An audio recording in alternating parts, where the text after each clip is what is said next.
Hi everyone, today we have Sid Menon with us, co-founder and CEO of WazirX, one of the world's largest cryptocurrency marketplaces. He's also the founder of Tegro, a Web3 ecosystem for game devs, players and investors. Hi Sid, so nice to have you with us today.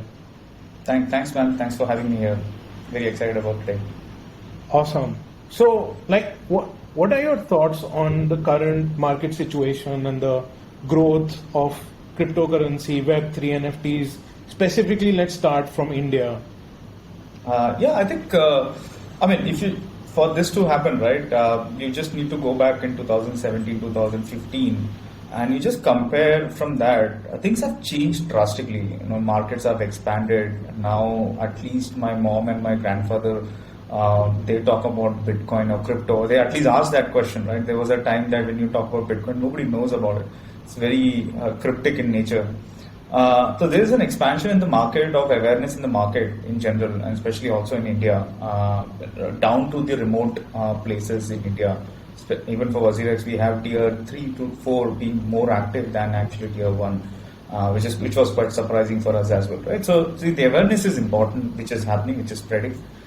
Second part is as a market, I think there's a lot of things that is coming in and going.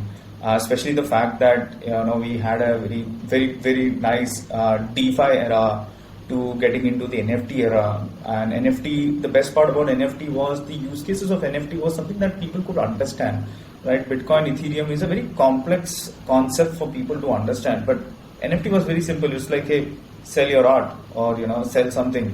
So it was much more easy, and suddenly everybody thought that they can become part of it, and that exactly was what happened in 2021, where you saw the entire NFT movement coming in, where artists who were sitting on the side doing something else realized the opportunity that they have and started working on it. And today we have so many artists coming into the crypto space, right? Imagine this was not for a long time, it was a geek land, but now we have more people coming in, and I think it's just getting bigger and bigger, and especially even from an India perspective. This is very exciting for me, and I would really like to know, like, do you have any stats or info on whether specifically from India, right, number of people who are within the NFT sector and especially people getting into that space is more in terms of quantity than people jumping into DeFi or altcoins in general? Yeah, and so if you see in terms of trend, and not just on the blockchain, it's a little difficult to sort of zero down the geography. But what we have seen, even at WazirX, the kind of token that is getting more trending are the tokens which is bit more around NFT and games, at least in 2021. And also the WazirX NFT marketplace, we saw a lot of buzz happening there, lot of different, and it's not just people from tier 3 or 4, but even folks like celebrities wanted to get on board and sort of exploit or I would say explore the whole NFT, the whole revolution that is happening. So from WazirX point of view, only at an exchange level, I can tell you, say 50 to 60% of our users and activity at certain season comes from tier 2 to 3 and 4. And they have a better awareness about crypto than what we think they do, and that's pretty amazing, right? Because now the information is so decentralized. People have access to everything. They're more sound about how things work versus rest of the world, and I think that's where I'm very excited about. And coming down to, it's not just users, right? But we have to think about builders as well. India is a talent country, like especially when it comes to tech talent, and this is the place where a lot of innovation is coming in. I don't have the exact number, but a lot of projects that's coming into Web3 space is either backed by an Indian founder or built by an Indian founder and trying to sort of disrupt the way things work in the Web3 space. I personally believe, right, like the next big Google or a Facebook in the Web3 space could come from India. Wow. Yeah, I think that's definitely possible, especially because a lot of top people within some of the non-Web3 space also are from India as well now. Like it's pretty interesting how things are growing in general in India as well. In terms of like a lot of regulatory changes happened. Like before we get into the blockchain gaming side and the metaverse side and all that, like I'm keen to know though, but that recently there was a bit of clarity with regards to Bitcoin and cryptocurrency in general, regulatory sort of clarity. That changed the mindset of a lot of people who brought in a lot of small numbers to get onto buying a certain amount of Bitcoin and Ethereum as well, right? Like, do you see that reflecting on the exchange side of things? Yeah, I think every news around regulatory does have an impact on the markets, whether it's good and bad. I think we Indians have gone through a lot when it comes to, at least the Indian crypto community has gone through a lot. Especially when WazirX was started, within 20 days, the banking ban was announced by RBI. That notice was there where exchanges like us cannot have a bank account. And that was like a dark era for crypto in India. But still we sort of, persisted, we built around and things around it.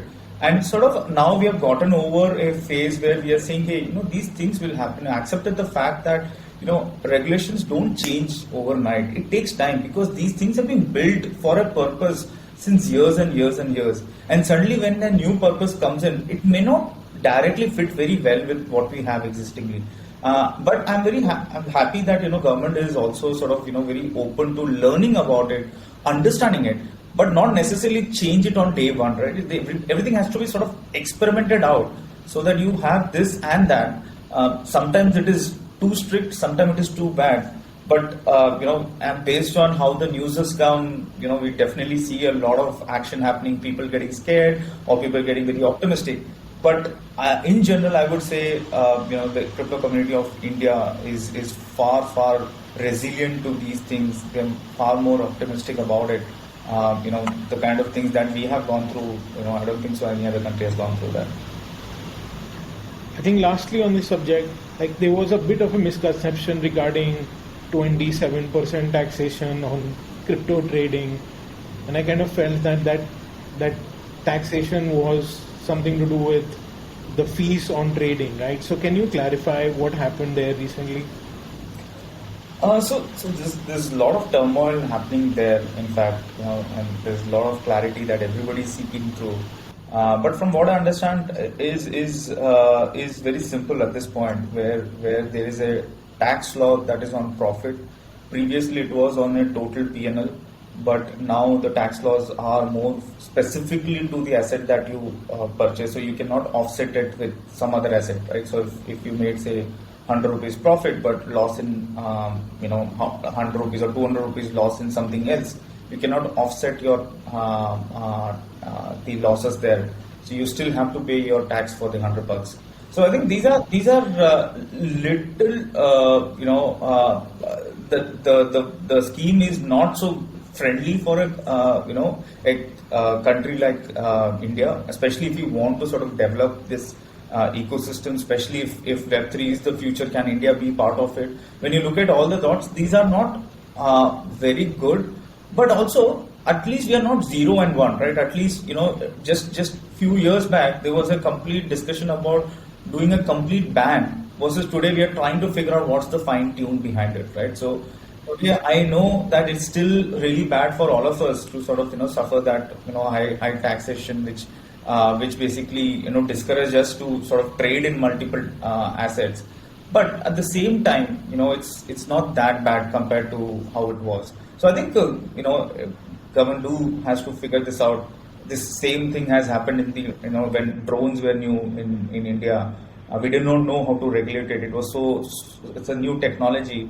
We did have a complete ban then, right? But eventually they opened up everything. So at least in a crypto sense, it's not 0 and 1. We are somewhere in between. And I think that's a very, very optimistic part. And then, yes, there's one more 1% TDS that is being levied on every trade that is being done, which obviously you can refund it back at the end of the year. Again, we as an industry, we've been talking and having a conversation with, the authorities, trying to see if we can sort of make it much more, much more heavier, less heavier on the users. So there's a lot of conversation that's happening, and I hope that it's going to be more fruitful for everybody else. Yeah, I guess like at some point of time we will have certainty, but I think it's also good to go through all these things because you learn a lot about, how we've reached to a certain point after, 12 years of an existing technology being there. And simultaneously, if everything was okay, Bitcoin transactions were cheap, Ethereum transactions were cheap, it was easy to use, then I think we would be super late already. So the point of being early is to sort of go through all this fun times, of uncertainties and figuring out the risk to reward ratio. But that brings me to the more like the fun, the Web3 and the gaming side of things, right? So how do you think crypto, Web3, the blockchain side of things changes gaming fundamentally? Like what does it do besides adding a layer of ownership, possession and transferability, right? Like that's what pretty much blockchain adds. Right. What else do you think is so exciting about blockchain side of gaming, and how does it change it? Yeah. Before diving into just the gaming part, I just want to give like a background of what is this metaverse, what is this whole internet money. So we understand, right? So we as a society, we as humanity, right, have been evolving over years.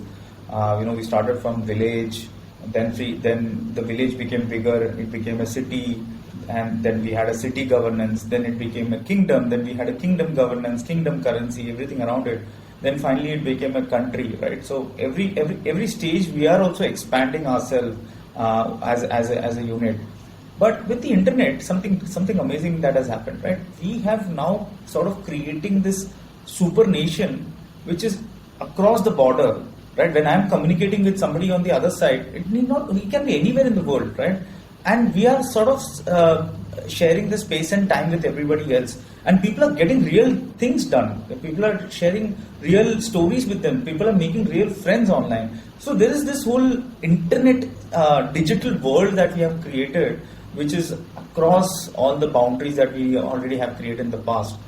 And now when you think about it, okay, now we have created this space, what happens next? The next thing is, okay, information, right? Information has been decentralized. The next part is, hey, you need money to sort of, be in this space. The economy that is very native to this industry, to this super nation, you call it, right? If it was in India, we had INR, but now we are talking about a country that exists digitally. The next phase is, hey, now we do have the money economy, but how do we own something in this space, right? How do we just say, hey, this belongs to me, right? In real world, I can just probably, just hold this and say, hey, I own this. But how do I do that in the digital space? And we are in the revolution of tokenization, which is the easiest way to sort of represent your ownership or your identity on this digital space. So we are going through a lot of evolution. We don't realize it, but we just be part of it. Probably 20 years or 30 years in future, somebody would be writing this. The revolution of the digital space, and in this space, right? In this space, things are getting real. I know players, right? People who are spending more time playing games versus going in reality, spending time outside with their friends. They're spending more time in games, and when they're spending more time in games, it's worth spending more on the avatar that you have, right? Because you are presenting yourself in the digital space for more time versus a reality where you probably just need it for go to school or come back, or maybe just wear it for a party and come back. But here you are spending most of your time. So in the whole evolution that is happening, this digital space that is happening, this lot of lot of things that is coming together. And the best part is the games are a very natural fit for all these things. Because games existed even before crypto, right? We were sharing space, we were sharing, space with people playing Counter-Strike, Age of Empires, you name it. Everywhere we were playing together as friends or sharing space with anybody else. Now what has happened is the only relook that has happened is now you have an ownership in the space. Now there is real money in the space, which is more native to this. So that completely changes it, makes it much more real. The games makes it much more real, and that's quite exciting. And we are very literally in the early stage where everybody is just figuring things out, fine tuning this, but everybody knows there's a lot more potential in this space. So that's quite exciting. And the best part is, right, when this whole evolution is happening, when people, if you have to, again, like I was going back, right, if you have to explain somebody what is Bitcoin, you have to explain what money is. If you have to explain what is, Ethereum, you have to explain what cloud computing is. But if you have to explain somebody, hey, this is digital land, or this is a digital shoe, they get it. It's instant because they understand this. This is very natural to them, right? And that's making the adoption of crypto in general even massive. And that's quite exciting because now what has happened, the new set of people are coming in, they are not even, they are skipping the whole layer 1 Bitcoin and everything and directly coming into something that they understand. And that is quite exciting to sort of see and how it can expand. Yeah, and I think these things will get more defined as we go on. Right? Like I think things will start making more and more sense. As of now, like a lot of things aren't defined. Like one thing I'm always curious about is where according to you does the metaverse begin and where does it end as of now? Like I think all the guys I speak with have like a very varied definition of where they think what is the real definition of the metaverse, right? So if you look at it the way kind of Facebook and Microsoft are looking, there is no real transfer of value in it. It's like this open world space where you can interact with each other in a 3D world where you have this avatar that, can change its t-shirt and all. But for us guys, like I think we look at it a bit differently. We see serious, movement with people being able to transfer value or generating value or doing stuff. Like I think we have a broader scope, but like I want to know from you, how do you define the metaverse? Like if you have to tell somebody, like how is that different from an open world space where people could interact? We've had that in games before, like you said. Right. I think very important to understand. Nothing just comes just like that, right? There's an evolution that happens. There's step by step that goes into play. Before we had terminal chats. Long before we had video chats or voice chat, right? So this evolution of communication that is happening, and the way I think about it, right? So the moment you share space and time in a very digital realm, it is sort of like metaverse because you're outside your current physical world and you're inside a different world. Whether spending time on your phone or talking to somebody on your phone by itself is it's taking you to another world. Now, obviously, there is metaverse words that has been coined and has sort of diluted the real, or the evolution of what's happening. But I think it's still fine because, we need to call it something, right? All these things. Like when you spend time on Zoom or this podcast, we are literally anywhere and doing it. The space is there. And just like in real life, like when you go to a club, you are with that particular circle, right? You are with your friends, with those folks that is very localized.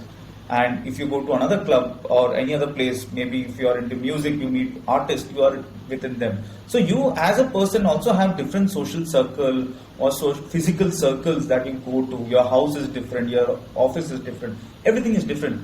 In reality also, even in metaverse, when you think about it, I believe there will always be these sub-metaverses, right? Multiple metaverses. It's not like one huge place you go to. It's not like, it maybe you might have a Manhattan in metaverse, but on a daily basis, like how we are sharing a space here, there will be a lot of these things where you do it as a physical form, as a 2D form, however it is.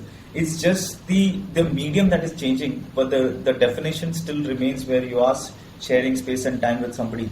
And I think over time, this is just going to get more real, right? Like today, we are able to experience, I can see you and you can see me. And probably 20 years back, can't even imagine this, right? But now, probably the next part would be maybe with a VR headset, we are almost there sitting together and doing that. And probably around that, more things will evolve. So I think this metaverse is very exciting because it's our transformation from the physical world to the digital world. And it is going to not reinvent new ways, not reinvent, something completely different. It's going to we are going to have the same habits what we've been doing all this life, but in a new medium, right? And that's how I see it, at least at the beginning. How Metaverse evolved, and obviously gives us possibility of being with anybody and everybody in just fraction of seconds. I think that's amazing.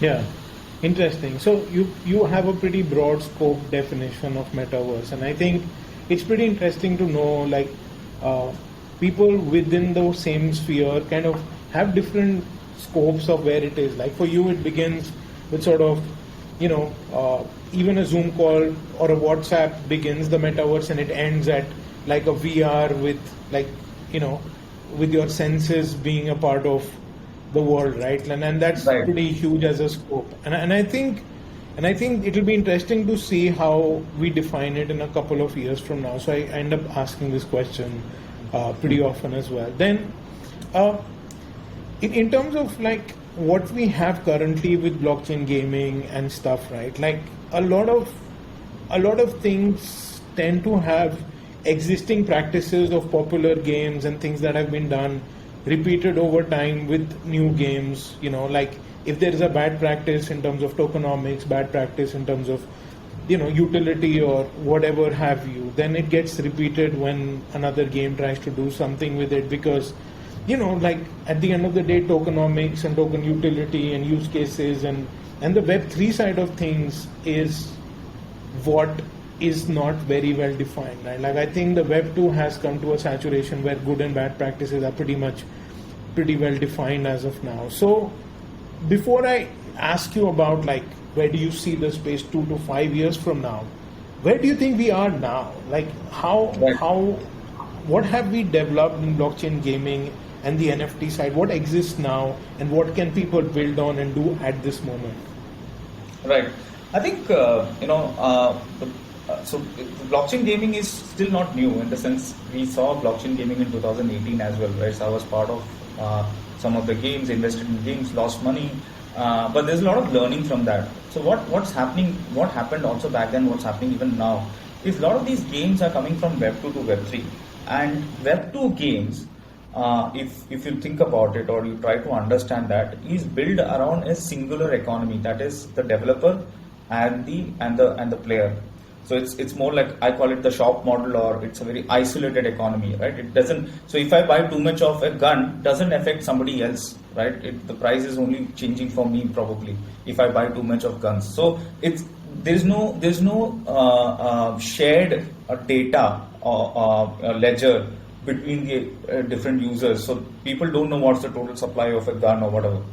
And also in the games, only 1% or one, or maybe if it's a very good genre, probably 2% or 3% of the active users actually do in-app purchase. So by and large, if you think about it, it's a very consumer economy rather than an self-sustaining economy, right? It's just more like, it's like you go to a mall saying, hey, aap ye bhi le lo, you buy this or this and that. They are more focused towards selling an item and not worry about the resale value of it. So for example, if Apple sells you an iPhone 15, Apple doesn't care about what's the value of that next year, right? It will definitely drop, right? Because they are not thinking about the value that has to go up. But when in the Web3 space, if somebody is buying an asset, the intent is to sort of have a value accrued, sort of at least accruing over years, or at least having something in next few months. So there's a very big difference between how the inflationary model in the Web2 economy works and what we need in the Web3 space. So in my opinion, right, like the economics is a very, very important factor, because back then you were building for closed economy. Here you're building for an open economy. The price is defined by the market and by the people, by demand and supply, by actions of everything. So everything has to be open, right? So which means we need to sort of have inspiration from the current real economics rather than just game economics, because in reality also certain things work in a way. So I have a very good theory behind this, like if you have seen hierarchy of needs by Maslow's hierarchy of need. So they have, the bottom part of the pyramid is the need-based economy. then the want-based economy, and the achievement-based economy, right? So achievement-based economy obviously is like, rare, one of the thing, you might get it, all those sort of things, like the Lambo in crypto, right? Not everybody's going to get a Lambo, but that's the goal. Then the bottom layer is the need-based economy. Need-based economy is something that drives the economy. In reality, in real economy, it's like food, water, and basic things that just runs the economy, right? So that's the commodity we talk about. Then the want-based economy is like, good to have a house, good to have a car. These are like additional things. So when you construct an economy, you have to have these kind of assets in the economy, which basically drives the economy.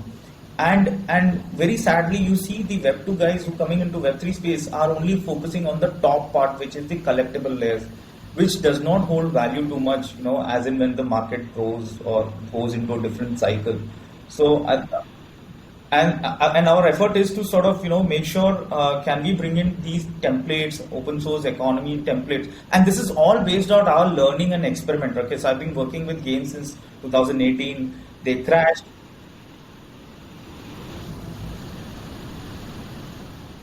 Yeah, so for example, water as an asset, okay, medkit as an asset, food as an asset, depending upon the game, right? So the game, bullet, right? Like depending upon the game, that would be very essential part of the structure there.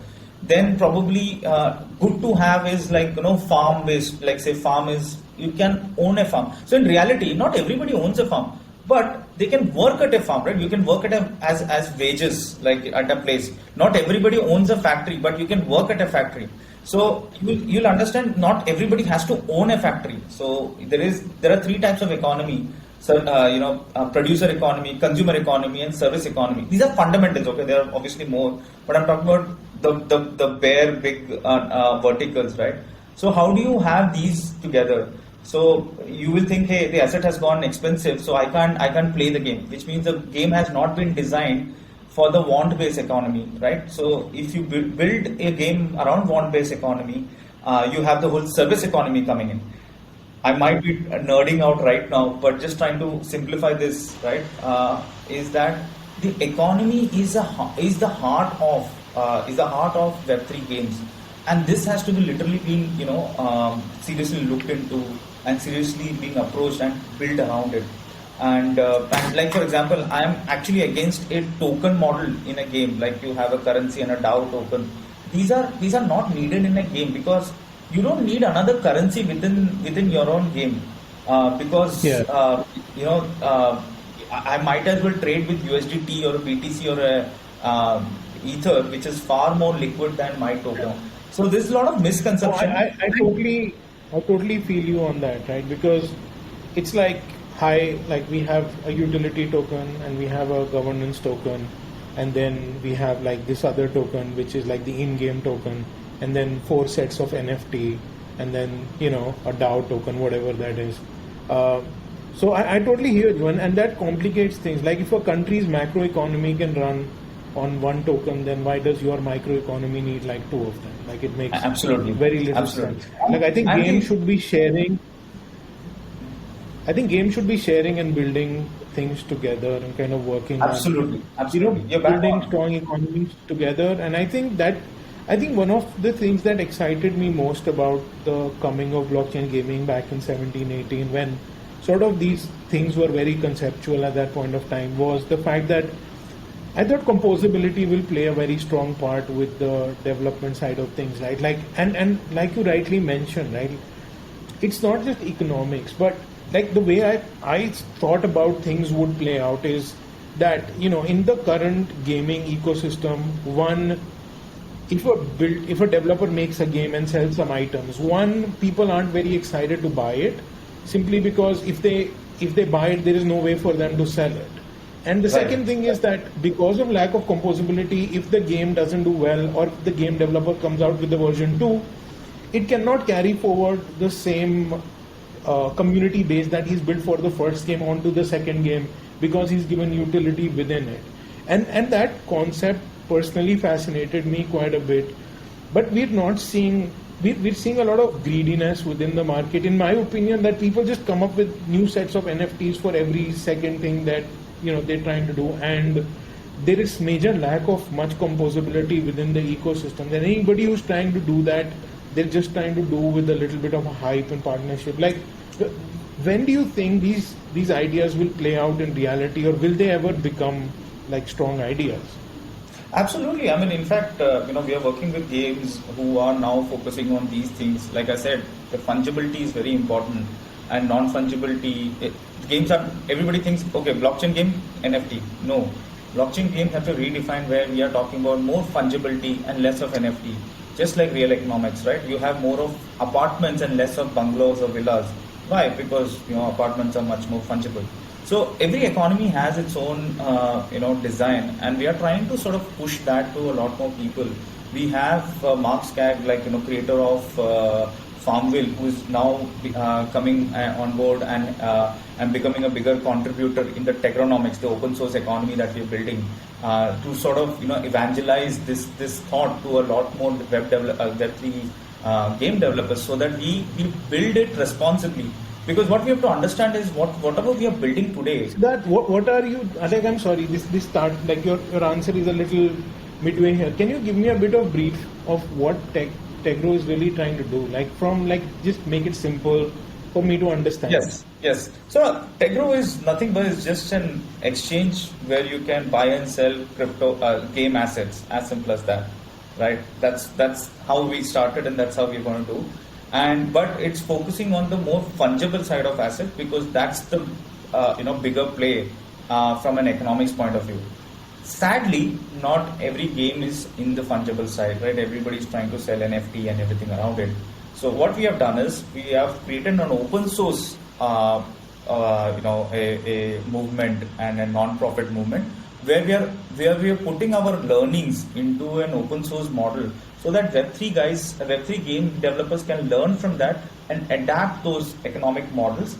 And when they do it, they are building all these game assets, which is more fungible, which is more economically sustainable, such that people don't lose their money, right? Because if you design a bad economy, it's like a country having a bad economics, it crashes, right? It's a reality. They don't manage that thing really well.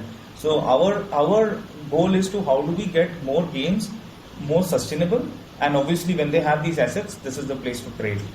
Right. Very interesting. So, and I like companies that focus on one thing, right? Like, it's so easy to be out of focus in crypto, and everything seems very exciting. Like, once you get into the space and you learn about a new idea, everything seems more exciting. But kind of stepping back and seeing like, hey, like gaming is going to be the niche we focus on, and fungibility, like the token side of game economics, is where we're going to focus our time, effort. And I think that's a worthwhile problem to work on and solve. And I don't see game side stopping anytime soon. In fact, some of the bigger companies are not supporting, like for example, Steam, right? Like, I kind of dug a bit deep into it, and it seemed like Steam is not supporting crypto and NFT, not because they hate it, because they see that their current sort of user base will not be able to understand it and can get into some kind of issue that that might hurt, and they don't want people to be traders. Like, their goal is to work with a bunch of gamers and not investors, right? Like, but crypto has a tendency to convert people from gamers into investors, even if they don't want to be, right? Like, so I think at some point of time we will solve these issues. But that said, tell me few of these blockchain games that you're seeing or have played that you really like, or conceptually that you find fascinating. Do share some names with me. I think there are good games, but everybody lacks economy, right? So we have so many new titles that is coming in. I think now people are able to fine tune the play part of it, but the economy is where I'm more scared about, right? So I don't know if you know the game called as CropBytes, which has been there since 4 years, which I've been helping them around, which is like a Farmville version of crypto, but they have real economics, and they had this exact same problem where you had like NFT market crashing, and then they rebuild everything into FT and sort of build around it. So they're more sustainable. There's another game that is going to come in called as Eternia, which is now rebuilt. It's a Tower Quest game. Now it has been rebuilt around Tegronomics. And I hope more games come on board. But I think till now we have not got that game which we feel, hey, this is it, right? And it has Web3 games have arrived. I'm still looking for the next big game that's going to probably make this change. Yeah, I'd be more than excited to know which one that is and what's happening here as well. I think the whole gaming space has been very fascinating for me, and I think the more we see this journey in this space, I think it's going to be longer and longer till we have many of these answers. In terms of infrastructure, right, what do you think we lack in the gaming and like the Web3 gaming side of infrastructure, and what are some of the interesting projects that are being worked on that side, in your opinion? I think infrastructure-wise, when we go to any game studio and tell them, hey, how can we help? I think most of the things are sorted, right? Like, so when it comes to gameplay side, everything is sorted. What they don't know is how do they interact with the blockchain itself, and what is market? Okay, so the biggest problem about any Web3 game is none of the developers understand market. They understand shops, which they had it like in the past within their game, but they don't understand a P2P market where people are bidding and buying things, and that's a very different dynamic. So it's not just a tech problem, but it's also a very awareness problem, an education problem that is there. And we are trying to figure out ways where we can do it by doing these boot camps and things around it.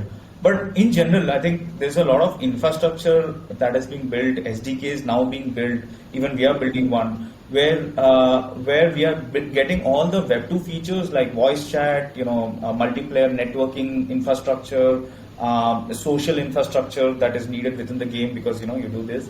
And obviously now getting the Web3 features into it and building that as an SDK and giving it to developers so that we can get more Web2 guys to Web3 faster. And it's not just us. I think a lot of folks have been building onto this. So that's the best part, right? There's a lot of action happening, and I hope everybody wins because this is how we can actually have a very good start with Web3 games and can't wait to actually play the game to say, hey, it has arrived.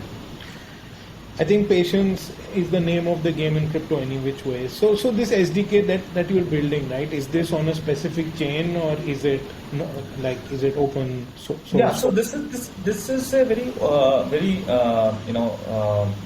it can adapt to any chain for that matter. So it's a choice of the developer which one to put. But essentially what it does is it abstracts that part, the whole blockchain part for a game developer. We are trying that with one of our game first. Learning that, playing with that, and then finally we'll be doing that for more developers. Also, the eventual goal is to get the marketplace also inside it. Right? So now game developers don't need to worry about how to run a market because running a market is not easy, right? Running WazirX, you have liquidity, you have market maker, you have XYZ, types of orders. All these things are very complicated. And you can't imagine all the guys doing, learning everything and then trying to do it. So it's not like, shops that you used to have. It's completely very different. So we're just trying to take that load away from game developers so that they can focus on good economy and good gameplay. And the ultimate thing is there's good experience for players, there's good investment opportunity for investors, and there's good trading opportunity for traders, right? So you just need to build a cohesive ecosystem which basically runs everything. Right. So from your experience so far, from the blockchains, and I'm assuming a lot of games that you're working with right now, and you must have studied like hundreds of them before you started this venture as well. Like, which blockchain is the most game friendly, in your opinion? Whether it's Ethereum, BSC, Matic, Solana, Avalanche. There is Tezos now, which is entering the space very seriously now. You have a lot of these Cosmos, Tendermint SDK based chains like Crypto.com. Right. And all also. What are your thoughts? So there's two important things, right? It's not just about the technology of the blockchain. There's also something called as liquidity of a blockchain, right? So for example, Ethereum has the highest liquidity, or maybe after Bitcoin, Ethereum has the highest liquidity of all the assets that is there in the whole blockchain. So technically speaking, if you have a market on Ethereum or 2-3 games on Ethereum, you can easily transfer to the other game and then do it, right? But obviously, Ethereum is not something that viable to build a game on top of it, obviously. So for now, yeah, for now maybe. But next best is probably an L1 there. So there's a couple of guys who are working on it. I think Polygon has been doing a lot of work around that. Then Immutable X has been doing a lot of work around it.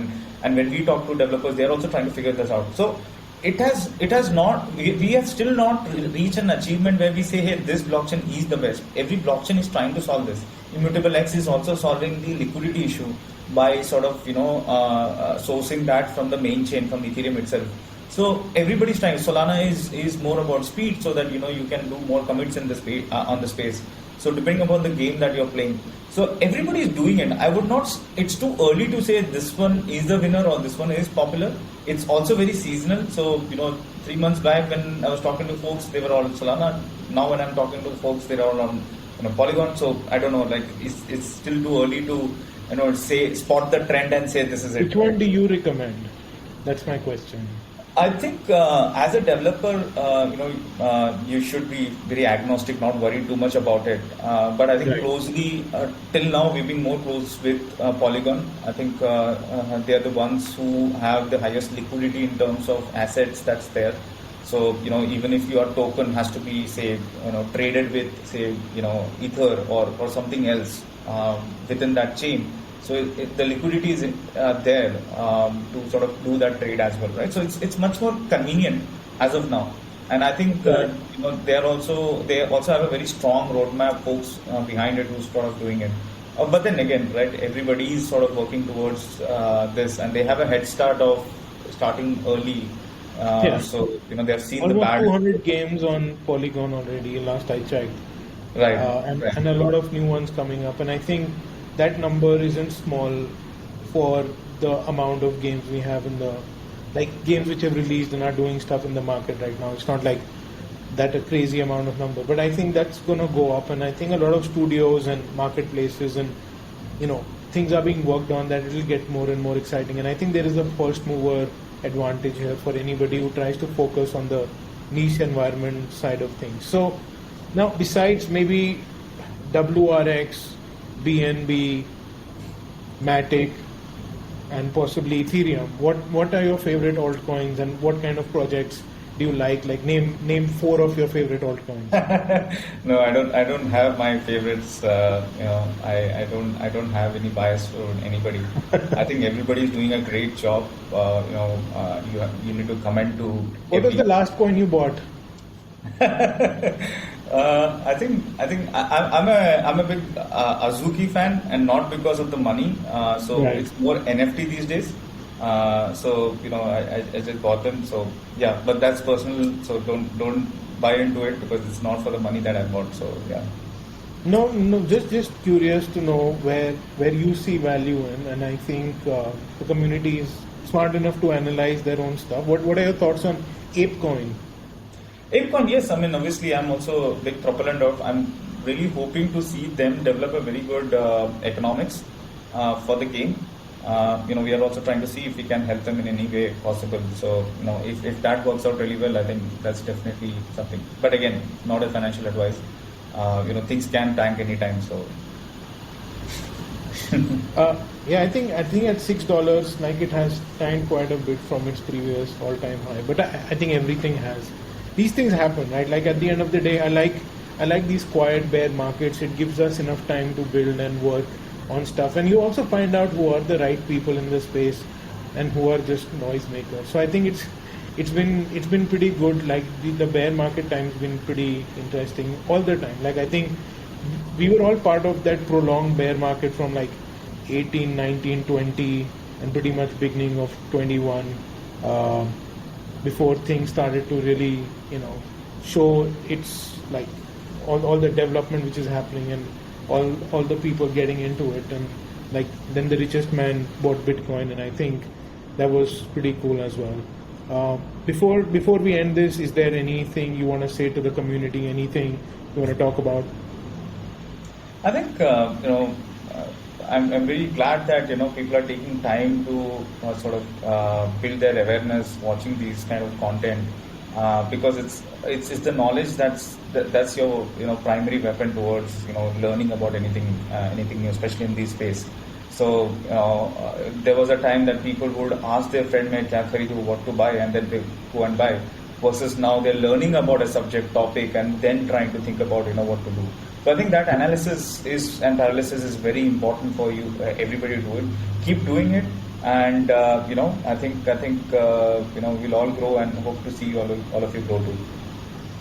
Really awesome, Siddharth. It was so nice to have you on the show. Really appreciate your time, and really thanks for being here. Thanks, man. Thanks again for this. See you guys.